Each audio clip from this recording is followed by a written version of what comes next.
If you've been researching when to take Social Security, you've probably heard the same advice over and over again.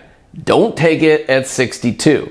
And the argument usually sounds simple. If you delay your benefit, you'll receive a much larger monthly check for the rest of your life. And mathematically, that's often true. But here's the problem. Social Security decisions are almost never just a math problem.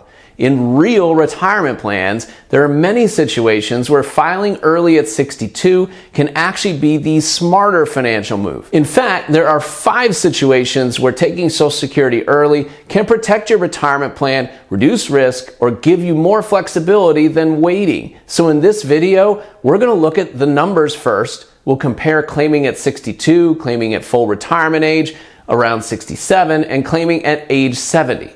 Then I'll walk you through 5 real-world situations where filing early can actually make sense. To make this real, let's use an example. We'll call him Professor Pat. We'll assume Pat earned about $90,000 in his final working years, which is roughly half the current wage cap. And like most people do when they first look at this decision, we're going to simplify the math. That means we'll ignore spousal benefits for now, even though later I'll explain why that can be a huge mistake. We'll also do what the old break-even calculator used to do and assume there are no cost of living adjustments, no inflation increases. And we'll need a life expectancy estimate. So we'll use the 2024 Trustees Report, where average life expectancy at birth is around 79. But here's the important part. If you actually reach age 62, your life expectancy becomes longer. The actuarial tables show that someone who makes it to 62 can expect to live about 22 more years, meaning roughly age 84. And personally, I think a lot of financial planners and retirees underestimate this. If you're 62 and reasonably healthy and you don't have a strong family history of early death, planning to 84 should be the bare minimum. So here's what the basic math shows. If Pat files at 62 based on his earnings history, his monthly benefit is about $2,238. If he waits until full retirement age at 67, his monthly benefit rises to $3,198. And if he delays all the way to age 70, it jumps to $3,966. When you compare these numbers out to age 84, filing at 62 means that Pat would receive about $71,957 less than if he had waited until full retirement age. And compared to waiting until 70, he would receive about $94,600 less. So on paper, it looks like delaying is clearly the best option. But here's the trap. This type of analysis can be dangerously misleading because Social Security decisions aren't made in a vacuum, and small changes in your assumptions can completely flip the outcome. And in real financial plans, this is exactly where people get tripped up. They assume there must be one mathematically perfect claiming age, when in reality, the best decision depends on your health, your spouse, your taxes, and the rest of your retirement income strategy. If we decide to change life expectancy by only 3 years and assume Pat lives to 81 instead of 84, suddenly full retirement age becomes the better strategy. If you drop life expectancy to 78, then filing early at 62 becomes almost identical to waiting until full retirement age. In that scenario, the best age might not even be 62 or 67. It could be 65.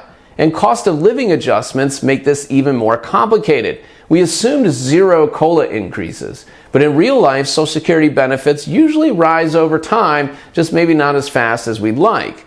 And those increases matter more when your starting benefit is larger. A higher payment at 70 gets larger COLA increases than a smaller payment at 62. That's compounding in action. So with realistic COLA increases, the decision becomes even bigger.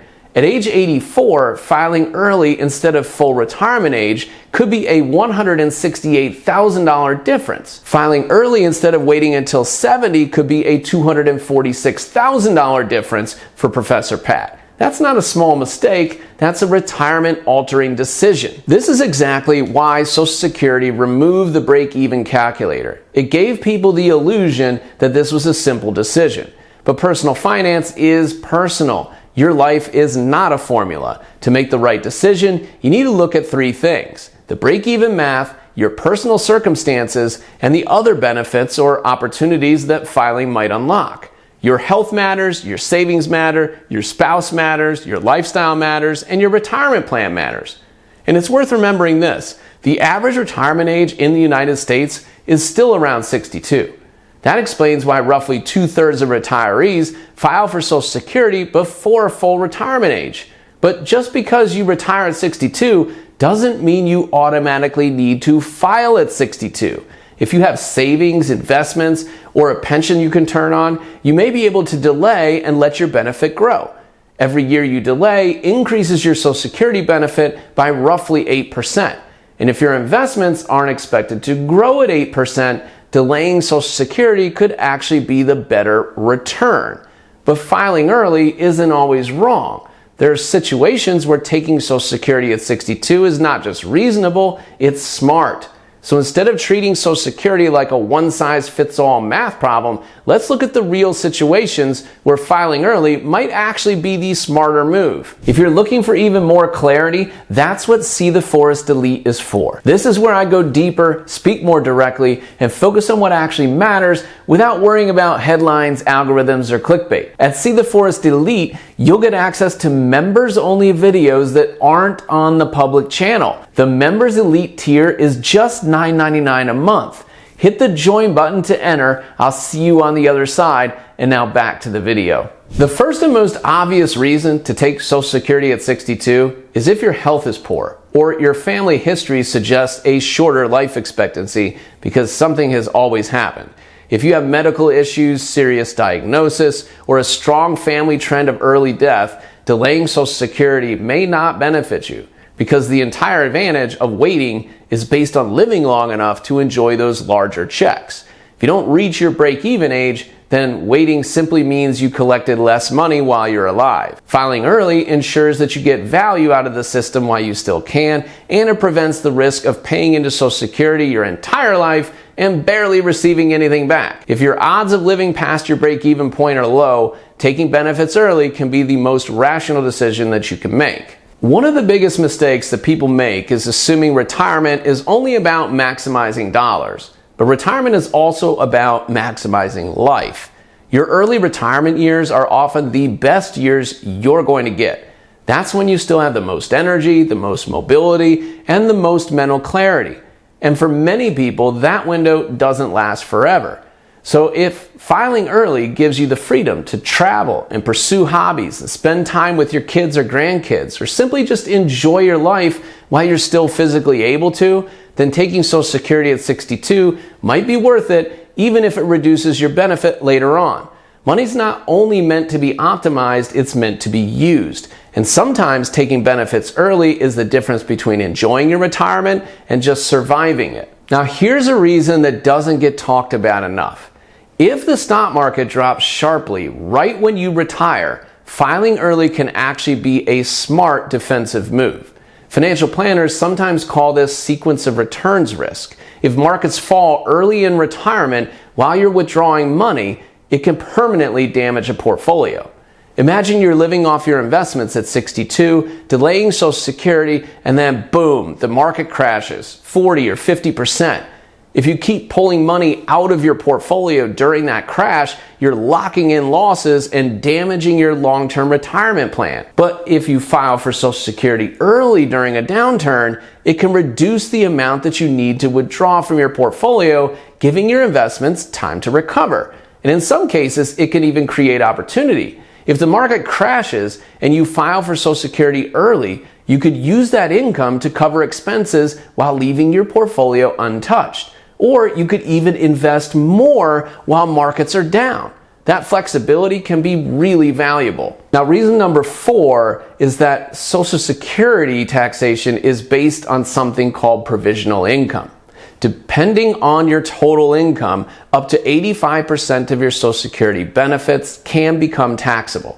But if you're in a low income window right now, maybe you recently retired and you haven't started your RMDs yet, and you don't have pension income kicking in, then filing early could allow you to collect Social Security during a period where your benefits are taxed lightly or maybe not even taxed at all. Then later, when bigger income sources begin, such as pension payments, annual income, or require minimum distributions after age 73, you've already captured several years of benefits in a low tax environment.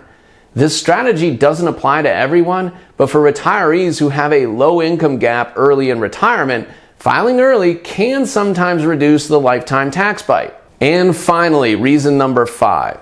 Sometimes the answer is simple. You take Social Security at 62 because you need it. Life happens. Medical bills, divorce happens, job loss, inflation happens, family emergencies happen. Not everyone retires with a perfect portfolio and a clean financial plan. Social Security exists as a safety net, and if you don't have enough savings to comfortably delay benefits, filing early can provide stability and prevent you from falling behind on basic living expenses. And this is important to say out loud because people feel guilty about it, but you shouldn't. If you need Social Security at 62 to cover your lifestyle, that is exactly what the program was designed for. The key is making the decision thoughtfully, not emotionally, and understanding what you're giving up in exchange for getting income sooner. The mistake that people make is treating Social Security like a simple math equation, but it's not. It's a long-term strategy decision. It depends on health, longevity, taxes, your investment portfolio if you have one, spouse planning, and real-life circumstances. That's why break-even charts are only a starting point, not the final answer. Because the best decision on paper might not be the best decision for your actual life. Filing early can absolutely be the wrong move for some people. But in the right situation, it can also be the smartest move that you make. The biggest mistake people make with Social Security is assuming there must be one perfect claiming age. But Social Security isn't just about maximizing a monthly check. It's about how that benefit fits into the rest of your retirement income plan, your investments, your taxes, your spouse and their age, and the lifestyle that you want in retirement. For some people, delaying to 70 is absolutely the right move. But in the 5 situations that we talked about today, starting benefits at 62 can actually create more flexibility, reduce risk, or simply allow you to enjoy the early years of retirement more fully. And that's really the point. The goal isn't to win a break-even calculation. The goal is to build a retirement strategy that actually works for your life. And if you're thinking about Social Security, the next big decision isn't just when to claim, it's how your retirement income will actually work once the paychecks stop. Watch this video next because understanding this one piece can dramatically change how long your money lasts in retirement.